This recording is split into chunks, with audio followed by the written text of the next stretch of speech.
jetzt das Heute-Journal mit Hanna Zimmermann und Christian Sievers. Guten Abend Ihnen allen. Die Nachrichten aus Iran sind alles andere als klar. Da war zunächst von einer harten Landung die Rede, einem Unfall. Mittlerweile wird immer deutlicher, dass der Hubschrauber des Präsidenten abgestürzt ist. In einer entlegenen Region im Nordwesten Irans.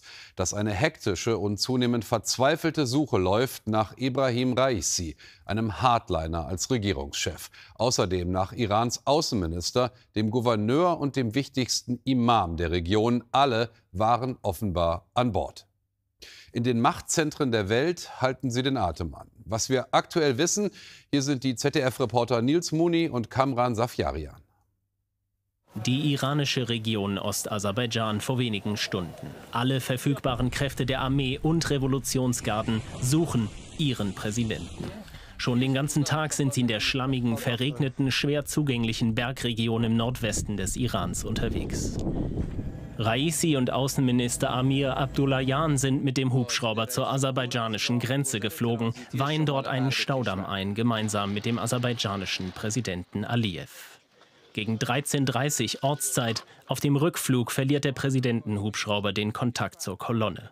Laut iranischer Medien in der Nähe von Jolfa. Eine unsanfte Landung, eine Notlandung melden manche Medien, andere sprechen gar von einem Absturz. Der frühere Justizminister Raisi ist seit August 21 Präsident des Iran. Nach der Islamischen Revolution macht er schnell Karriere in der Justiz. Von Menschenrechtsorganisationen und der UN wird der Blutrichter genannte Raisi für Verbrechen gegen die Menschlichkeit verantwortlich gemacht. In den 80er Jahren soll er als Mitglied einer Todeskommission für Folter und Massenhinrichtungen von Oppositionellen verantwortlich gewesen sein. Auch bei der blutigen Niederschlagung der jüngsten Proteste und Aufstände in dem Land soll Raisi Folter und Hinrichtungen veranlasst haben. Landesweit beten heute Regimeanhänger für die Gesundheit, für das Überleben dieses Mannes.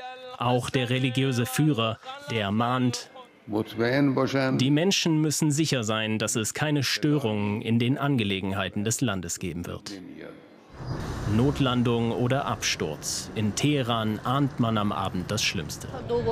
Wenn ihm etwas zustößt, wird es einige Zeit dauern, bis er ersetzt wird und sich die Lage beruhigt. In der Zwischenzeit werden die Dinge chaotisch sein und das ist schlecht für alle. Wir wären froh, wenn nichts passiert wäre. Aber wenn etwas passiert ist, wird alles teurer. Der Dollar steigt und Schlimmeres könnte passieren. Die Suche nach dem Präsidenten scheint noch anzudauern. Am Abend kommt das Kabinett in Teheran zu einer Notsitzung zusammen. Ja, die Nachrichten gehen im Moment wild durcheinander. Der Politikwissenschaftler Ali Fatollah-Nejad beobachtet die Lage in seinem Heimatland Iran ganz genau. Herr Fatollah-Nejad, guten Abend. Einen schönen guten Abend. Wenn Sie zwischen den Zeilen lesen, vielleicht so ein bisschen, in dem, was Sie da aus Iran hören, mit Ihrer Expertise, was würden Sie sagen? Wie ist die Situation? Ist anzunehmen, dass der Präsident tot ist? Das ist zunächst einmal schwierig mit Gewissheit zu sagen, aber von allem, was wir vielleicht hören, deutet schon darauf hin, dass es doch keine so konsequenzfreie Crash war. Denn alle Insassen, der Telegram-Kanal der Islamischen Revolutionsgarden haben eine schwarze Flagge gehisst, was darauf hindeutet, dass man durchaus von paar Toten, wenn nicht gar von allen Insassen davon ausgehen kann. Jetzt haben die Staatsmedien aufgerufen, Gebete zu sprechen für den Präsidenten. Sollte sich bestätigen, dass er tatsächlich tot ist, werden viele Iraner um ihn trauern? Ich glaube eher weniger. Sie haben ja in Ihrem Bericht gesagt, dass er eine sehr, sehr blutige Vergangenheit hat. Und er wurde auch nicht zuletzt zum Präsidenten gewählt, in Anführungsstrichen, weil er der bevorzugte Kandidat des obersten religiösen Führers, Ali Khamenei, gewesen ist. Er ist jemand, der als Marionette des Regimes, als Handlanger bekannt ist, der selbst auch kein bestimmtes Profil hat, recht auch ohne Charisma ausgekommen ist. Und man darf auch nicht vergessen, dass der Staat Staatspräsident im iranischen System auch nicht die wichtigste Figur ist. Das Machtzentrum in Iran besteht aus den islamischen Revolutionsgarden einerseits und auf der anderen Seite aus dem sogenannten Büro des obersten Führers, Ali Khamenei, das eine Art Parallelregierung darstellt. Der oberste religiöse Führer, Sie haben ihn gerade angesprochen, der hat sich heute gemeldet und hat gesagt, die Iraner sollten sich keine Sorgen machen. Das ist ja jetzt, würde ich einfach mal sagen, zunächst mal ein Indiz, dass man sich Sorgen machen sollte, wenn er sowas ganz offensichtlich betonen muss. Wie würde es denn jetzt weitergehen, wenn der Präsident ausfällt? Also laut iranischer Verfassung würde erstmal sein Vizepräsident die Amtsgeschäfte übernehmen. Und dieser Vizepräsident war sowieso jener, der eigentlich die Amtsgeschäfte von Raisi durchaus schon in großen Mengen schon übernommen hat. Danach gibt es die Möglichkeit, dass ein sogenannter Rat hergestellt wird, bestehend aus dem Vizepräsidenten, aus dem Chef des Parlaments, Ghalibaf, der auch als nächster möglicher Präsident gehandelt wird, und dem Chef der Justiz. Und innerhalb von 50 Tagen soll dann ein neuer Präsident gewählt werden. Das ist durchaus innenpolitisch durchaus krisenhaft. Krisenhaft, sagen Sie, würde das auch zu neuer Hoffnung führen für die Reform, für die Oppositionsbewegung im Land? Also wir haben bei den letzten landesweiten Wahlen gesehen, sowohl zum Parlament als auch für die Präsidentschaft, dass die Desillusion innerhalb der iranischen Bevölkerung sehr, sehr eklatant ist. Wir hatten historisch niedrige Wahlbeteiligungen in Iran. Und ob das nunmehr, zu Ihrer Frage zu kommen, Räume eröffnet für diesen Widerstand der iranischen Gesellschaft gegen das Regime, das bleibt abzuwarten. Wie gesagt, Raisi ist nicht der wichtigste Politiker innerhalb des Systems der Islamischen Republik. Die Wichtigen sind noch dort. Also, viele Fragen nach wie vor offen, naturgemäß. Trotzdem herzlichen Dank schon mal für Ihre wichtige Expertise heute Abend. Das war Ali Fatollah-Nejad, Politikwissenschaftler, live aus Berlin. Vielen Dank. Gerne.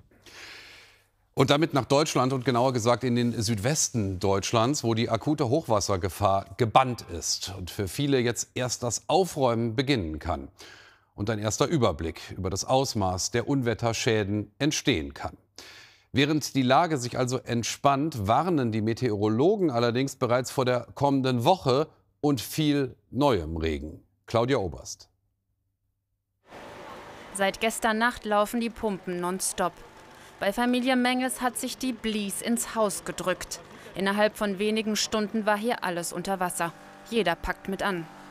Ich war wirklich froh, dass halt so viele uns geholfen haben. Die Nacht sind 6 Freunde von uns spontan gekommen, die bis in die frühen Morgenstunden mit uns die Sandsäcke aufbearbeitet haben, die Pumpen neu installiert, dann die Hilfsorganisation. Ohne die Hilfsorganisation wären wir im wahrsten Sinne des Wortes abgesoffen. Er ist aus dem Ahrtal gekommen. Jürgen Weider war vor 2 Jahren selbst Flutopfer, bekam damals Hilfe aus dem Saarland. Jetzt will er etwas zurückgeben. Wir hatten auch Familien, die haben Kinder aus dem Ahrtal aufgenommen nach der Flut als Ferienfreizeit. Und im Ausgleich dafür haben wir hier relativ zügig geholfen jetzt. Wenige Kilometer weiter, in Blieskastel, ist die Flut vorbei. Die wirtschaftlichen Folgen sind noch nicht abzuschätzen. Ich weiß nicht, wie hoch der Schaden ist, wo ich mich melden soll, ob ich jetzt komplett versichert bin. Ich bin also im Moment überfragt, ganz ehrlich. Ich habe keine Kraft mehr für irgendwas. In Blies-Mengenbolchen sind einige Häuser noch immer vom Wasser eingeschlossen. Die Feuerwehr hofft, die Straße morgen frei zu pumpen. Auch Familie Menges kämpft weiter gegen das Wasser. Wenn dann mal der Pegel sinkt, wir wieder ein bisschen Garten haben, zu sehen ist, dann geht es ans grobe Aufräumen. Die Situation im Saarland entspannt sich, doch für Entwarnung ist es zu früh. Für Dienstag ist wieder Starkregen gemeldet. Ja, keine guten Aussichten. Was noch wichtig ist an diesem Pfingstsonntag, das hast du jetzt im Blick, Hanna. Verteidigungsminister Pistorius will noch im laufenden Haushaltsjahr die deutsche Militärhilfe für die Ukraine deutlich aufstocken. Das wurde dem ZDF aus Parlamentskreisen bestätigt. Demnach fordert das Ministerium 3,8 Milliarden Euro mehr. Im Juni sollen die überplanmäßigen Ausgaben Thema im Haushaltsausschuss sein. Die Gegenfinanzierung ist aktuell noch offen. Das Bundesfinanzministerium signalisierte mehreren Medienberichten zufolge seine generelle Zustimmung. Bei russischen Luftangriffen auf die Region Charkiw im Nordosten der Ukraine sind heute laut ukrainischen Behörden mindestens 11 Menschen getötet worden. Zudem wurden 36 Personen verletzt. Die Raketen trafen unter anderem ein Erholungsgebiet an einem See am Rande der Stadt Charkiw. Die Region, die an Russland grenzt, wird bereits seit Wochen massiv von der russischen Armee beschossen. Bei einem israelischen Angriff auf das Flüchtlingsviertel Nuseirat im Gazastreifen sind laut palästinensischen Angaben mindestens 24 Menschen getötet worden. In der Nacht trafen Raketen ein Gebäude in dem Viertel. Rettungskräfte suchten heute unter den Trümmern weiter nach Vermissten. Unterdessen wächst der Druck auf den israelischen Ministerpräsidenten Netanyahu.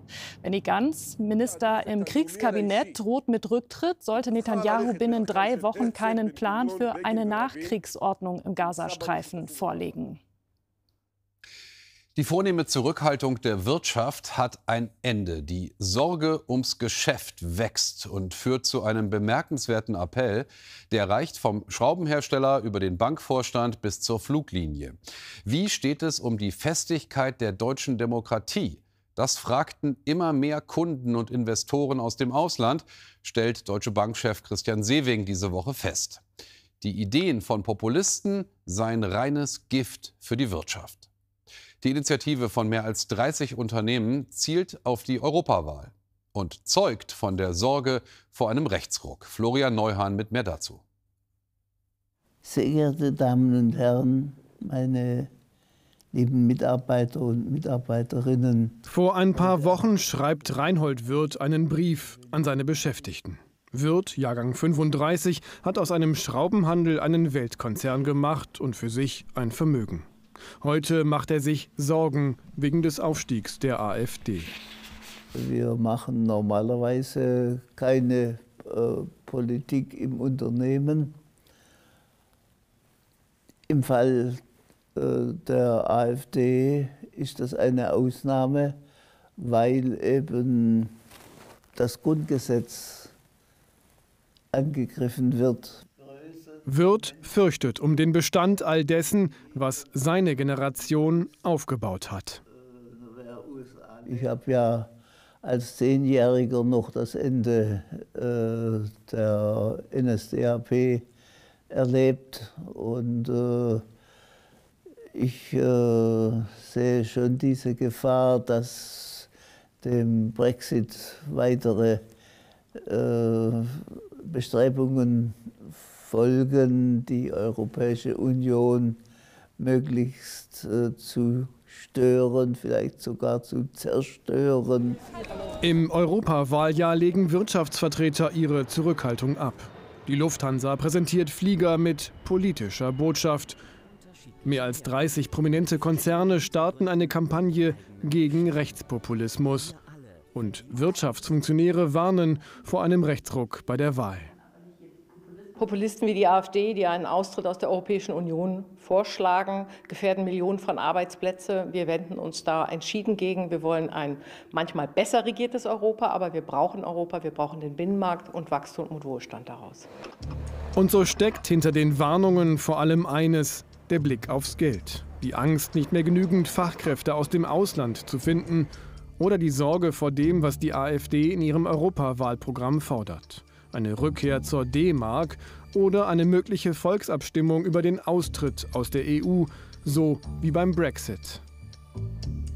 Und wenn man die Erfahrung von Großbritannien auf Deutschland überträgt, also einfach um eine Größenordnung zu skizzieren, dann reden wir hier über Wohlstandsverluste von 10% des Bruttosozialproduktes und über 2 Millionen Arbeitsplätze, die verloren gehen würden. Auf seine Warnung per Brief berichtet Reinhold Wirth, der Schraubenunternehmer, habe er übrigens viel Zuspruch erhalten, aber nicht nur. Da haben wir ja auch von ein paar Kunden Briefe bekommen, sie werden also nichts mehr bei uns kaufen, aber das ist verschwindend klein. Aus einem Betrieb mit 2 Mann machte Wirth einen Konzern mit heute 87.000 Beschäftigten. Ohne Zuwanderung, sagt er zum Abschied, wäre das nicht möglich gewesen. So, jetzt was ganz anderes. Liverpool-Wolverhampton, letztes Saisonspiel heute der englischen Premier League. Liverpool gewinnt 2:0. Aber Das interessiert nur am Rande. Denn es war auch nach fast 9 Jahren und fast 500 Spielen das letzte Mal für Jürgen Klopp in Liverpool. Die Beziehung zwischen der Stadt, ihrem Verein und dem Trainer aus Deutschland ist in Worten kaum noch zu beschreiben. Sie lässt sich in Titeln messen und in Liebe. Natürlich ist er längst Ehrenbürger, irgendwie fast der 5. Beatle, auf jeden Fall ein spiritueller Anführer von einer solchen Kraft, wie eine britische Zeitung schrieb, dass er sogar mal klarstellen musste, nicht Mahatma Gandhi zu sein. Hilke Petersen jetzt über den Abschiedstag von einem, der nebenbei im Alleingang das Bild der Briten von Deutschland umgekrempelt hat, als bester Botschafter, den wir dort je hatten. Emotionen, das können sie in Liverpool. Heute richtig bittersüß, denn die Ikone tritt ab. Jürgen Klopp loslassen nach fast 9 Jahren, das hatte Wucht.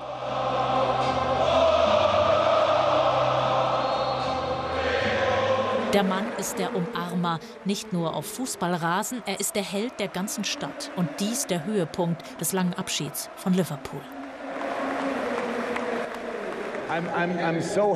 Ich bin so glücklich, ich kann es nicht glauben. Ich bin so glücklich über die Atmosphäre, über das Spiel und Teil dieser Familie zu sein und über uns, wie wir diesen Tag feiern.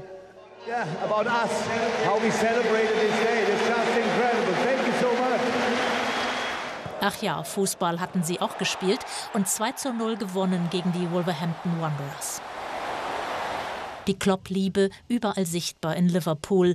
Dessen Fußballclub hatte er aus einem Tief geholt, die Leute gleich mit. Dafür verehren sie den deutschen Teamchef, der 2019 den Sieg in der Champions League wahrmacht. Ich bin mit ihm aufgewachsen. Das sind Erinnerungen, die ich mit meinem Vater teile. So vieles hat sich verändert in meinem Leben und Jürgen war immer da. Er hat mir so viel gegeben. Als Geschäftsmann übernehme ich jetzt Klopps Lebensphilosophie. Frage mich, was würde er tun? Es war zu schmerzhaft. Ich musste während Klopps Rede gehen. Und Jürgen Klopp, der braucht jetzt Urlaub, wird zuschauen beim Champions-League-Finale und bei der Europameisterschaft. Liverpool will er eng verbunden bleiben. Ich könnte mal vorbeikommen, der Stadt hier und da helfen, mich um Dinge kümmern. Das würde ich gerne machen. Ich komme wieder. Liverpool könnte auch dann glatt wieder Spalier stehen. Alexander Zverev hat beim ATP-Tennisturnier in Rom seinen 6. Master-Titel gewonnen und sich damit in den Kreis der Favoriten für die French Open in Paris gespielt. Mit 6:4 und 7:5 gewann der deutsche Tennis-Olympiasieger gegen den Chilenen Nicolas Jarry. Auf der Weltrangliste ist Zverev nun auf Platz 4 vorgerückt. Blicken wir außerdem noch auf die teils verregneten Wetteraussichten. Morgen ist der Himmel wechselnd bewölkt. Ganz im Norden und im Südosten bleibt es meist trocken. Sonst entwickeln sich einige Schauer und Gewitter. Die Temperatur erreicht 18 bis 25 Grad. Am Dienstag regnet es im Südwesten ergiebig. Mittwoch gibt es in der Mitte Gewitter mit Starkregen. Auch der Donnerstag wird unbeständig, 16 bis 28 Grad mit den hohen Werten im Norden. Danke für heute. Gerne bis morgen. Dann sind hier Marietta Slomka und Heinz Wolf für Sie da. Und die nächsten Nachrichten gibt es hier gegen 0:15 Uhr. Vom gesamten Team, auch den Kolleginnen und Kollegen hinter den Kameras, einen angenehmen Abend. Tschüss.